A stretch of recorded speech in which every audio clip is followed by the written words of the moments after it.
El polvo del camino real se elevaba en remolinos dorados, mezclándose con el sudor del caballo y la amargura que anidaba en el pecho de don Ignacio. Todos en el pueblo de San Jerónimo lo conocían simplemente como el ex-charro.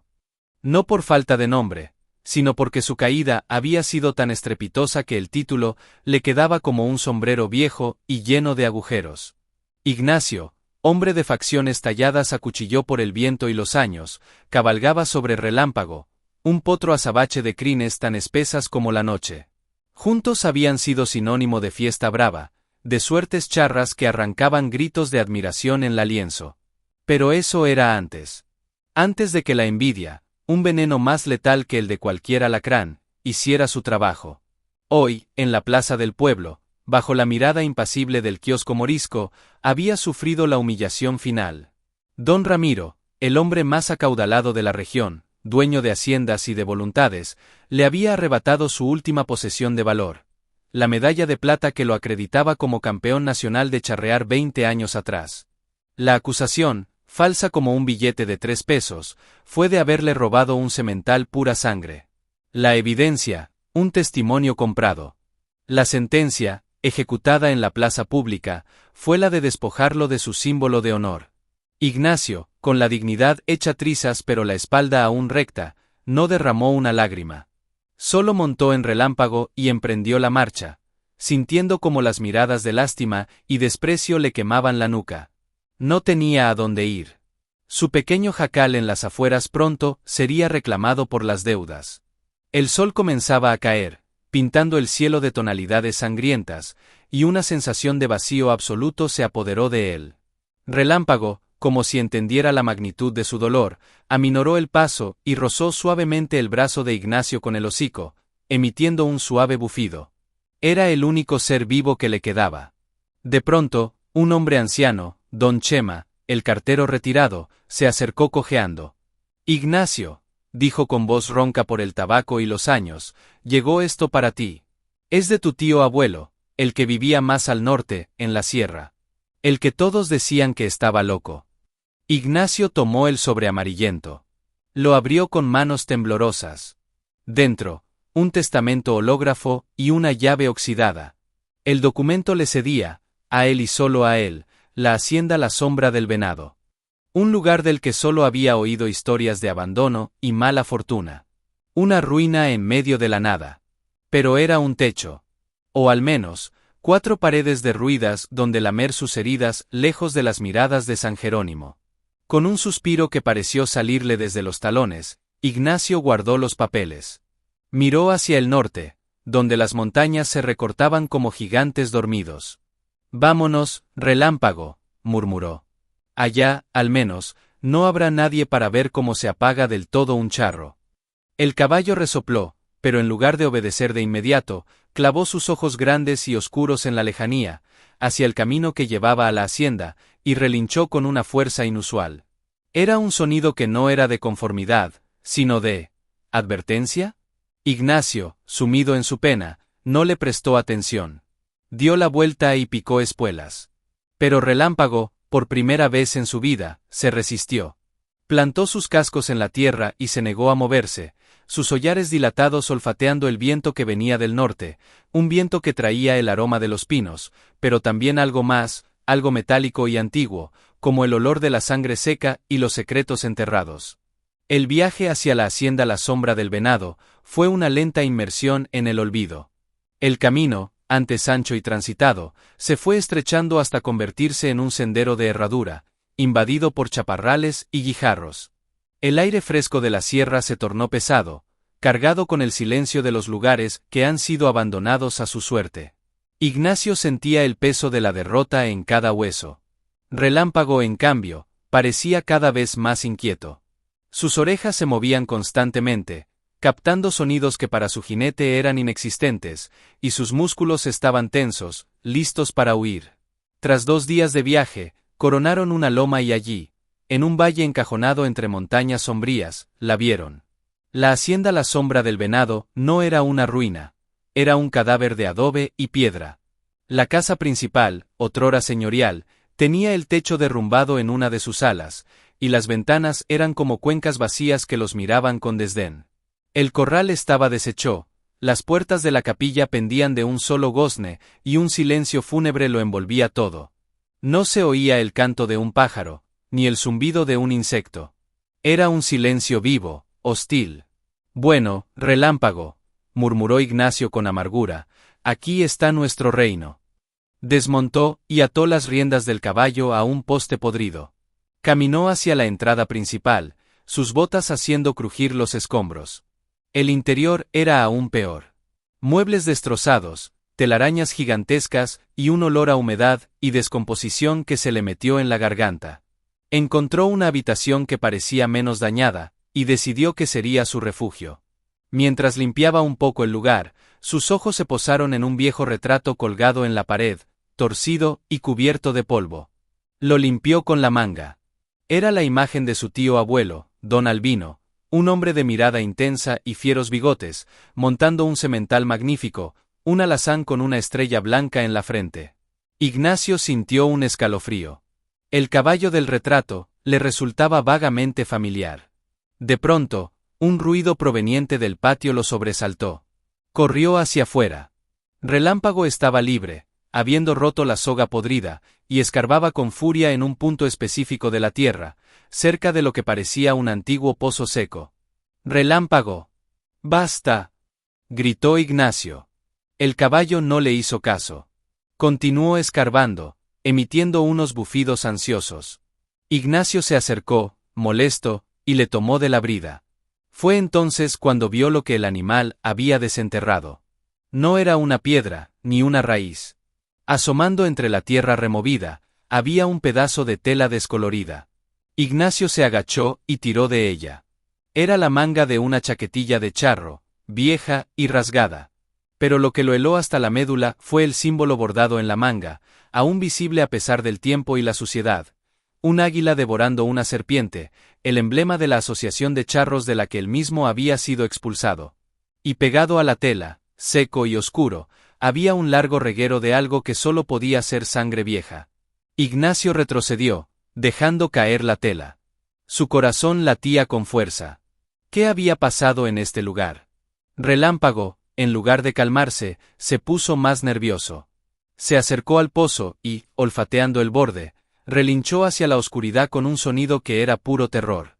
Ignacio, con un nudo en el estómago, se asomó también.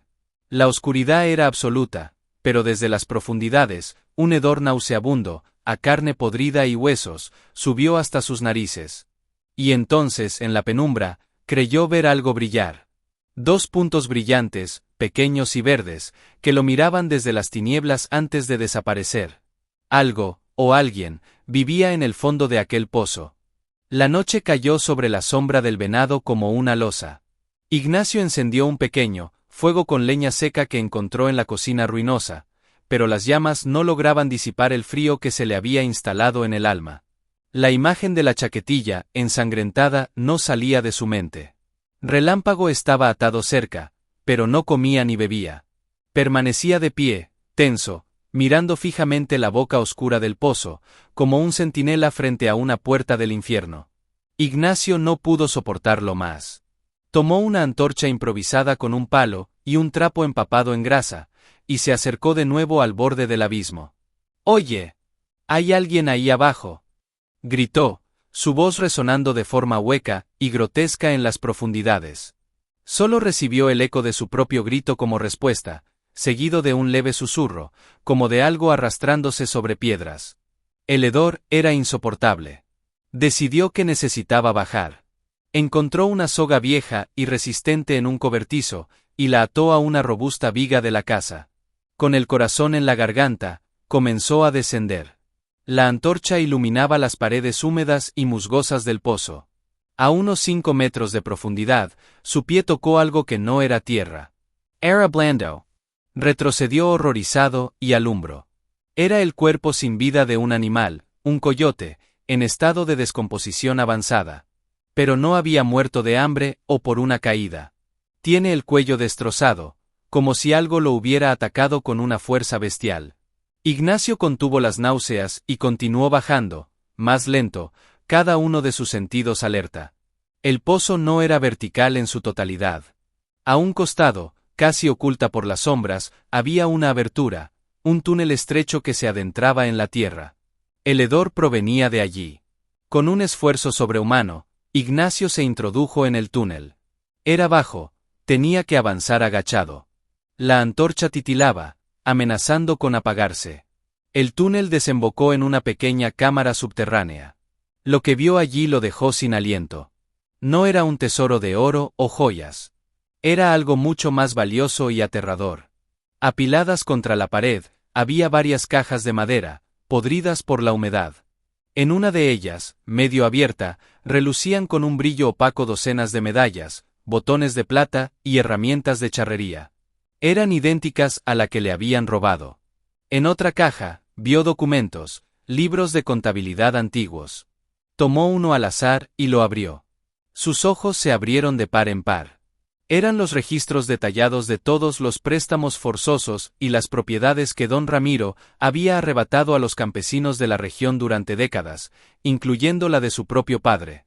Pero había más. En un rincón, sobre una manta sucia, había un pequeño altar con velas apagadas y la fotografía de una joven de rostro dulce y triste.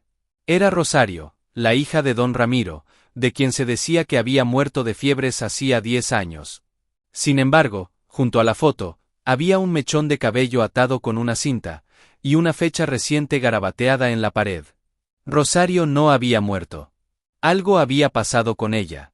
De pronto, la antorcha se apagó. La oscuridad fue absoluta, pesada como el plomo. Ignacio gritó, desorientado. Y entonces, en el silencio, oyó la respiración. No era la suya. Era una respiración jadeante, áspera, que venía del otro extremo de la cámara. Y un ruido de cadenas arrastrándose. Algo se movía en la oscuridad con él. Algo que había estado allí, atrapado, todo el tiempo. Algo que Relámpago, desde arriba, había sabido que estaba ahí. Un relincho desgarrado, cargado de un pánico absoluto, bajó desde la superficie. Era la advertencia final de su caballo. El pánico se apoderó de Ignacio, un frío agudo que le recorrió la espina dorsal.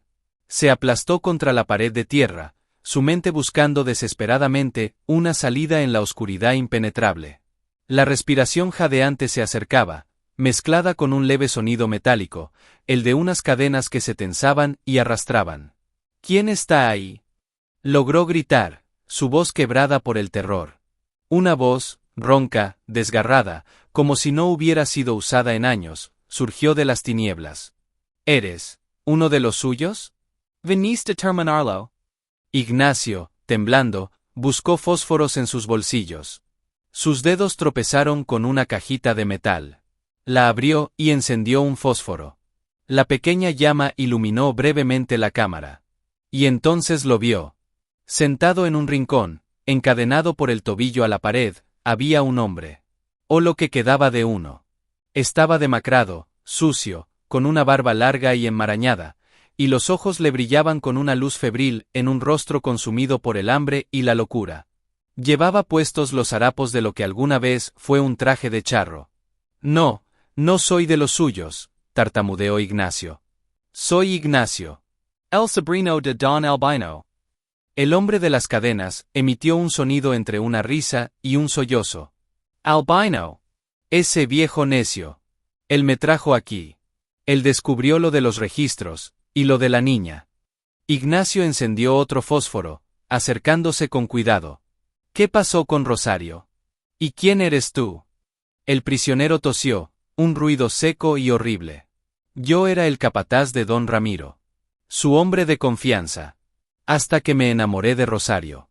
Ella no quería a ese monstruo de su padre, quería escapar conmigo. Albino lo supo y, en vez de delatarnos, quiso ayudarnos. Pero Ramiro nos descubrió. Hizo una pausa, tragando saliva con dificultad. Mandó a sus hombres. A Albino lo mataron en la puerta de la hacienda. A mí me atraparon y me tiraron aquí abajo, para que me pudriera en vida. Me dijeron que Rosario, que se había quitado la vida por la vergüenza. Pero yo escuché sus gritos la primera noche. Y luego, silencio. Ignacio recordó la foto del caballo alazán en el retrato. El semental que don Ramiro lo acusó de haber robado. Todo encajaba. Ramiro había matado a su tío, había encarcelado a este hombre, y había inventado la historia del robo para deshacerse también de él, el último vínculo con la verdad. ¿Y el caballo? ¿El alazán de don Albino?, preguntó Ignacio, casi sin aliento. El prisionero señaló débilmente hacia el otro lado de la cámara. Se lo llevaron. Dijeron que era el pago por el robo. Ramiro lo tiene en su establo principal. Es su trofeo. De pronto, un ruido arriba los sobresaltó a ambos. Piedras cayendo, pasos apergerados. Relámpago relinchó con fuerza, una clarinada de alerta. Tejan encontrado. Susurró el prisionero, sus ojos llenos de un terror renovado. Son los hombres de Ramiro. Tienes que huir. Lleva los registros. Son la prueba. Ignacio, con una determinación que no sabía que tenía, agarró la caja con los documentos. Voy a sacarte de aquí, le prometió al hombre. No te dejaré. Pero era demasiado tarde. Una voz burlona y familiar resonó desde la boca del pozo. Ignacio. Qué sorpresa encontrar a una rata en la madriguera de otra rata. Encontras tu herencia. Era la voz de uno de los caporales de don Ramiro, un tipo despiadado llamado Braulio. Una soga comenzó a bajar. No para ayudarlo, sino para bajar a dos hombres armados con machetes. Ignacio apagó el fósforo. Estaba atrapado en una tumba subterránea, con un hombre moribundo, y los asesinos de su tío bajaban directamente hacia él. Arriba, el relinco de relámpago ese torno en un grito de batalla. La oscuridad se convirtió en su única aliada. Ignacio, actuando por instinto, se arrastró lejos del prisionero, hacia el otro extremo de la cámara. Sus manos tropezaron con una piedra suelta. No era mucho, pero era mejor que nada. Oyó el ruido de los dos hombres bajando por la soga, sus maldiciones y sus risas brutales. Sal de donde estás, charro fracasado. Don Ramiro quiere un chat con usted. Gritó uno de ellos. Una linterna encendió, barriendo la cámara con un haz de luz cegador. Ignacio se aplastó contra el suelo, conteniendo la respiración. La luz pasó por encima de él. Iluminó al prisionero, que se encogió con un gemido. Mira, el fantasma todavía respira, dijo el otro hombre con desprecio. Terminemos con los dos y vayámonos de este agujero apestoso. Fue su error. Subestimaron a Ignacio. Mientras se acercaban al prisionero, Ignacio saltó desde las sombras. No era un ataque elegante. Fue una embestida desesperada. Golpeó al hombre más cercano con la piedra en la cabeza, y el tipo cayó al suelo con un gruñido. El segundo hombre giró, blandiendo su machete. La hoja silbó en el aire, rozando el brazo de Ignacio y dejando un corte superficial pero ardiente. Ignacio agarró la muñeca del atacante, forcejeando por el arma. Eran fuerzas desiguales. El caporal era más joven y más fuerte. La hoja del machete se acercaba lentamente a su cuello. De pronto, un sonido ensordecedor llenó el pozo. Era Relámpago. Desde arriba, el caballo, en un acto de fuerza y desesperación increíbles, había mordido la soga con la que estaban atados los hombres y comenzó a tirar de ella con todas sus fuerzas. La soga, ya tensa por el peso, se movió violentamente. El hombre que forcejeaba con Ignacio perdió el equilibrio por el tirón. Fue el segundo que necesitaba Ignacio. Con un último esfuerzo, le arrebató el machete y lo empujó. El hombre cayó de espaldas, golpeándose la cabeza contra la pared de tierra y quedando inconsciente. Jadeando, Ignacio miró hacia arriba. No podía subir por la soga con los registros y el prisionero.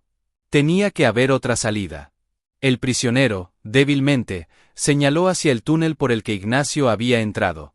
Más allá, el túnel se estrecha, pero sigue, sale cerca del arroyo seco, detrás de la capilla. No había tiempo que perder. Más hombres podrían estar arriba.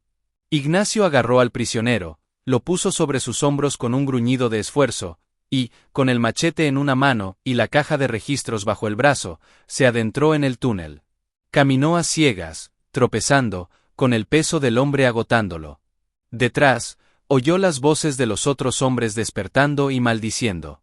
Les había comprado unos minutos, nada más.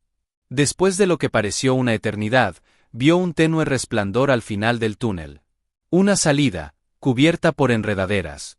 La empujó y salió arrastrándose, colapsando en la tierra húmeda de la noche. Estaban fuera. Pero no a salvo. A lo lejos, vio las luces de las linternas moviéndose alrededor de la hacienda. Braulio y sus hombres los buscaban.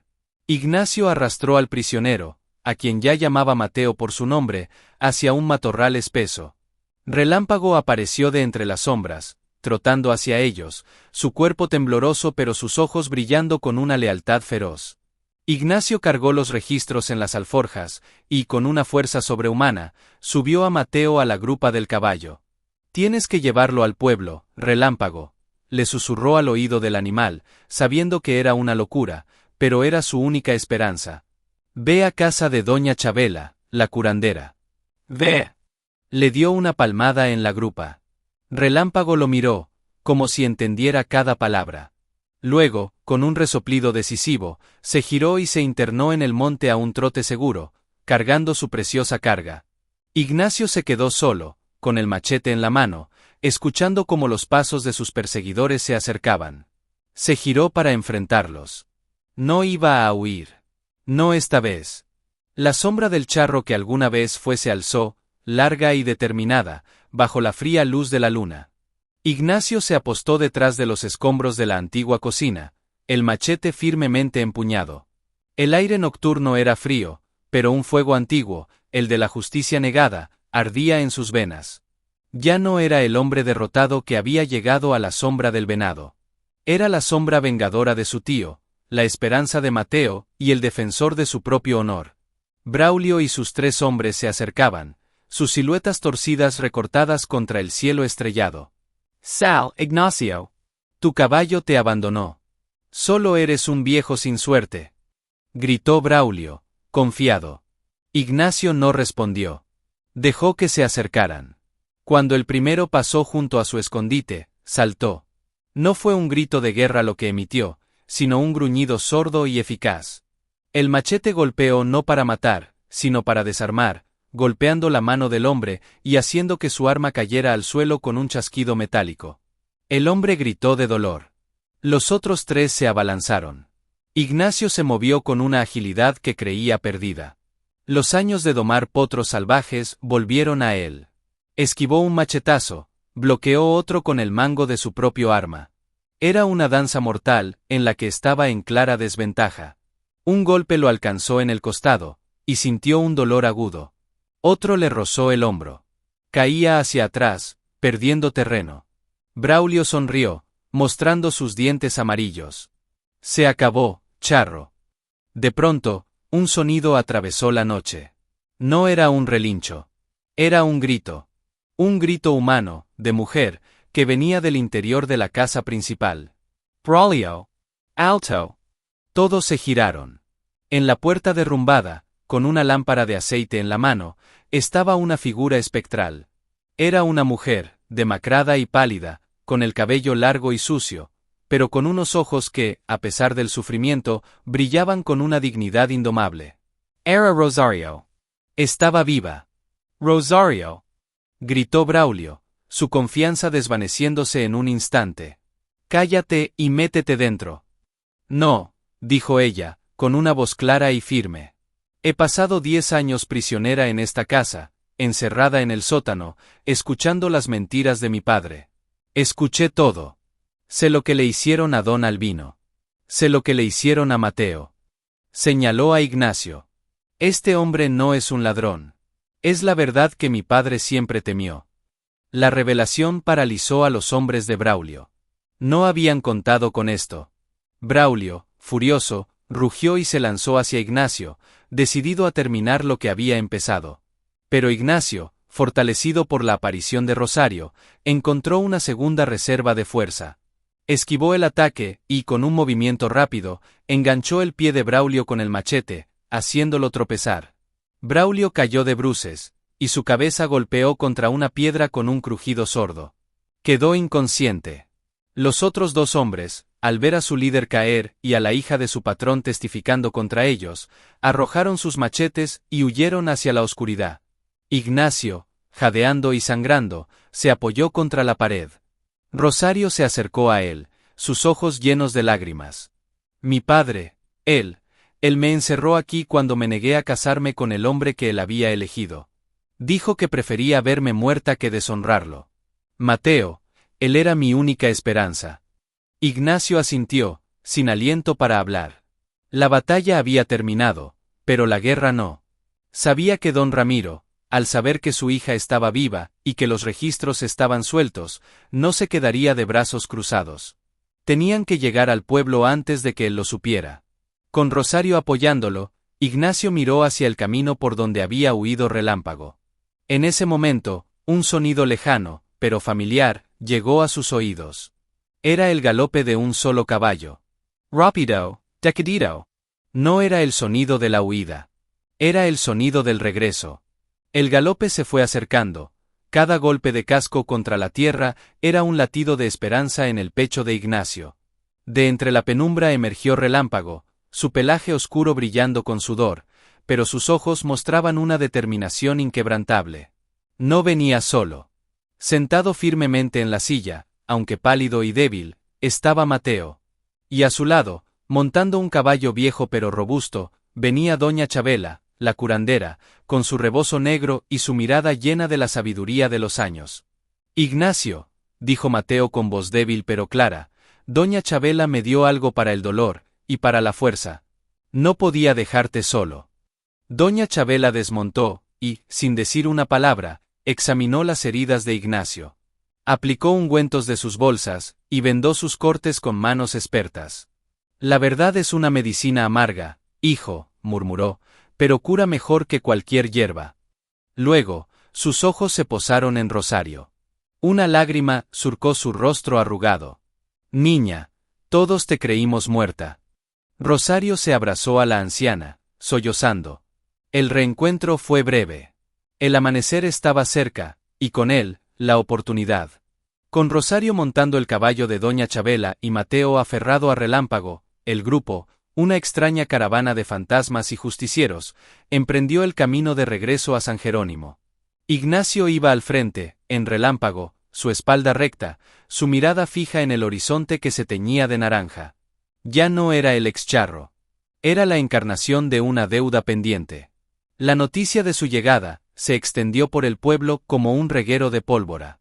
Cuando cabalgaron por la calle principal, rumbo a la plaza, la gente salía a sus puertas, murmurando, señalando a Rosario, a quien todos daban por muerta, y al demacrado Mateo. Don Ramiro, alertado por uno de sus hombres que había huido, ya estaba en la plaza, frente al kiosco. Su rostro, normalmente sereno y arrogante, era una máscara de puro odio y pánico. «Esto es una farsa», gritó, dirigiéndose a la gente que se congregaba. «Ignacio ha secuestrado a una mujer y trae a un lunático para difamarme». Ignacio desmontó. Con paso firme, se dirigió al centro de la plaza. Sacó la caja de registros y la arrojó a los pies de don Ramiro. «La única farsa aquí es la vida que has construido sobre nuestras espaldas, Ramiro. Ahí están tus mentiras, escritas por tu propia mano». La multitud murmuró, acercándose. Don Ramiro palideció. «Son falsificaciones». Entonces, Rosario se adelantó. Su voz, aunque temblorosa, llegó a todos los rincones de la plaza. «Padre, ¿por qué? ¿Por qué me encerraste? ¿Por qué mataste a don Albino?» El pueblo contuvo la respiración. La confesión pública de Rosario fue el golpe final. Don Ramiro, acorralado, vio cómo el respeto y el miedo que la gente le tenía se transformaban en desprecio. «¡Cállate!», rugió, perdiendo por completo el control. «Todo lo hice por nuestro nombre. Por nuestro honor. No hay honor en la mentira, ni en la sangre», gritó Ignacio. En ese momento, un sonido vibró en el aire. Un relincho claro, potente, que venía de las afueras de la plaza. Todos giraron la mirada. Era el alazán, el semental de don Albino, que alguien había liberado del establo de Ramiro. El caballo trotó directamente hacia Ignacio, olfateó la chaquetilla de charro que aún llevaba puesta, y luego se giró y relinchó hacia don Ramiro, escarbando el suelo con un gesto de clara hostilidad. Era la confirmación final, muda pero elocuente, de la verdad. El caballo reconocía el olor de su antiguo dueño en Ignacio, y acusaba a Ramiro. La justicia no llegó con espadas, sino con un relincho. El alazán, con su relincho acusador, rompió el último vestigio de la fachada de don Ramiro. El hombre poderoso se derrumbó. No físicamente, sino en espíritu. Su figura imponente pareció encogerse bajo el peso de cientos de miradas llenas de desprecio. Ya no había mentiras que lo protegieran. La evidencia de los registros, el testimonio de su hija, la presencia del hombre al que había dejado pudrir en un pozo, y la acusación silenciosa del caballo, lo habían desnudado por completo. «Mi medalla», dijo Ignacio, con una calma que era más aterradora que cualquier grito. «Y una disculpa pública».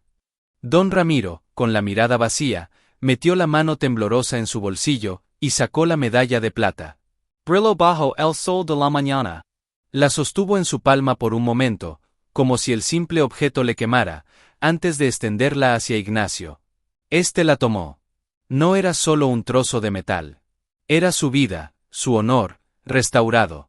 «Lo siento», murmuró Ramiro, pero las palabras sonaron huecas, dirigidas al suelo, no a los hombres a los que había dañado.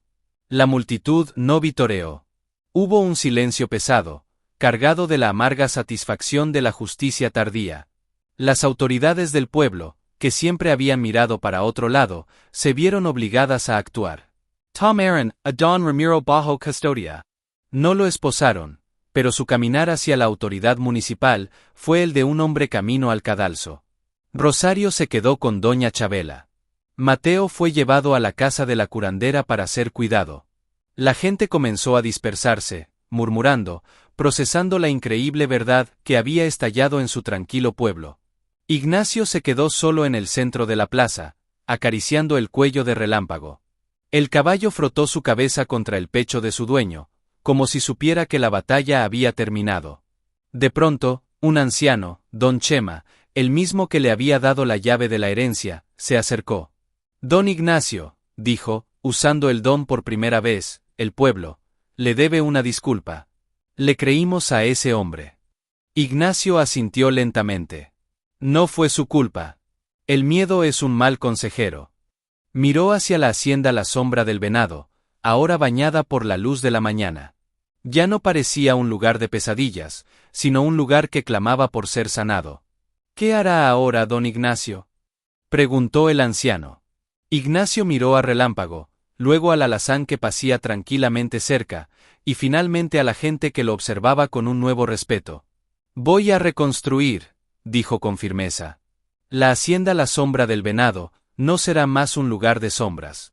Será un lugar de trabajo, de honradez». Una sonrisa, la primera genuina en años, asomó a sus labios. «Y tendrá los mejores caballos de la región». La humillación había terminado. El excharro había muerto. En su lugar, había renacido un hombre dueño de su destino, con la lealtad de un caballo como su mayor tesoro, y la verdad como su única bandera.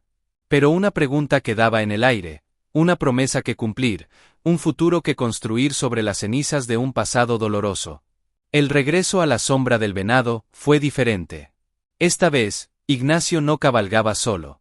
Lo acompañaban Mateo, ya más fuerte, Rosario, con una nueva luz en sus ojos, y un pequeño grupo de peones del pueblo, que, arrepentidos o simplemente necesitados de un trabajo honrado, se ofrecieron a ayudarle. Hasta doña Chabela viajó con ellos, decidida a bendecir la casa y ahuyentar los malos espíritus con sus hierbas y oraciones.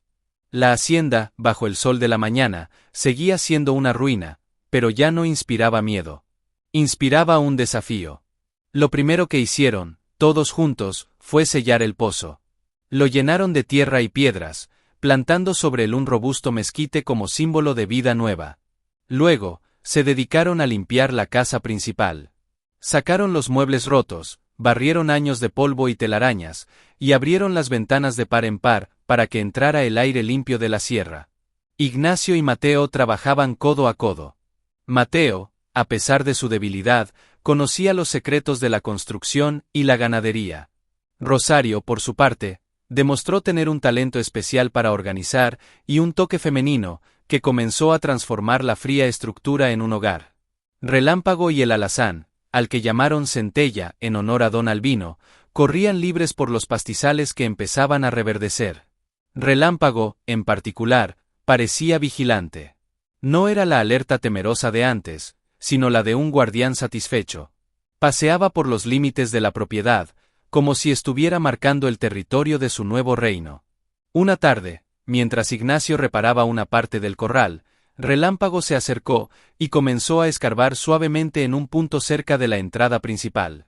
Ignacio, al principio, sintió un escalofrío, recordando el descubrimiento de la chaquetilla. ¿Qué pasa, muchacho?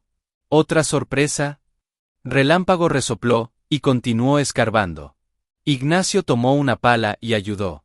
A poca profundidad, la pala golpeó algo metálico. No era algo siniestro.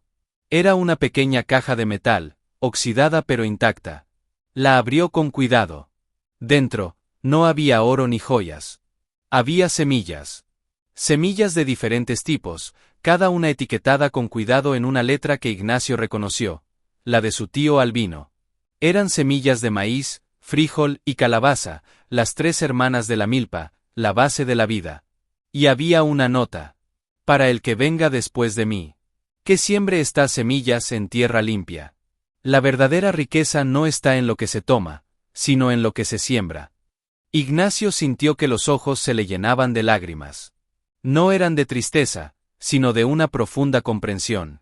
Su herencia no había sido una maldición, sino una oportunidad. Una oportunidad para sembrar, para crecer, para construir algo que perdurara. Esa noche, alrededor de una fogata, compartieron una comida sencilla. Mateo, Rosario, Los Peones y Ignacio. Se rieron, hablaron del futuro. Rosario y Mateo se miraban con una ternura que hablaba de un amor que ni el encierro ni la tortura habían podido matar. Ignacio los observó y supo que su lugar estaba aquí, no como un charro solitario, sino como el patriarca de una nueva familia, una familia unida no por la sangre, sino por la verdad y la lealtad. Miró a Relámpago, que descansaba cerca, sus ojos reflejando las llamas. El caballo lo miró a su vez, y en ese intercambio de miradas no hubo necesidad de palabras. La promesa estaba cumplida. Las heridas empezaban a cicatrizar. Pero una última página de la historia, la más simbólica, aún estaba por escribirse. Un año había pasado desde aquel día en la plaza. La hacienda La Sombra del Venado era irreconocible.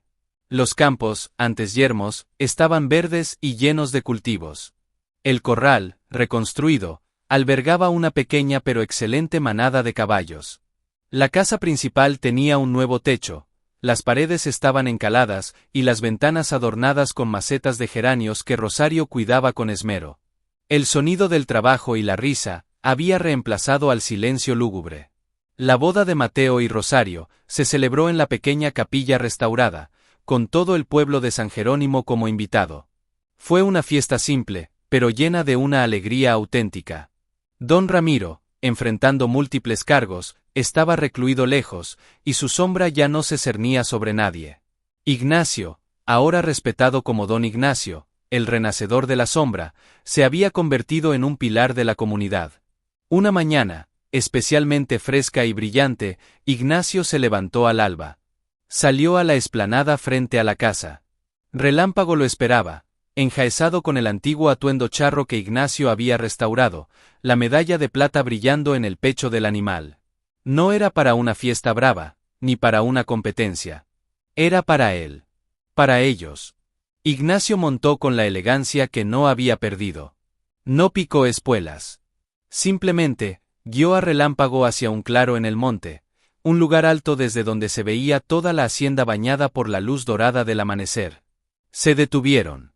Desde allí, se veía el humo saliendo de la chimenea, los caballos en el corral, las hileras perfectas de la milpa. Se veía la vida. Relámpago permaneció quieto, inmóvil como una estatua, disfrutando del momento tanto como su jinete. Ignacio puso una mano sobre el cuello del animal, sintiendo el calor y la fuerza vital que emanaba de él. Gracias, hermano, susurró, su voz quebrada por la emoción. Sin ti, yo me habría perdido para siempre. Relámpago giró ligeramente la cabeza y rozó la pierna de Ignacio con su suave hocico, como diciendo siempre. No hacían falta más palabras. El excharro había buscado justicia, y había encontrado redención. Había buscado un techo, y había encontrado un hogar. Había estado solo, y había encontrado una familia.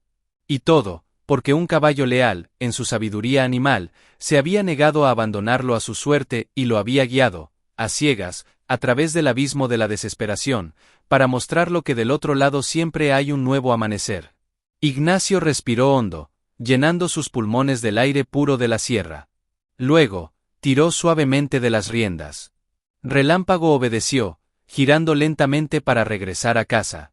No era el final de una historia. Era el principio de una leyenda. La leyenda del charro que renació de sus propias cenizas, con la lealtad de un caballo como su eterna guía.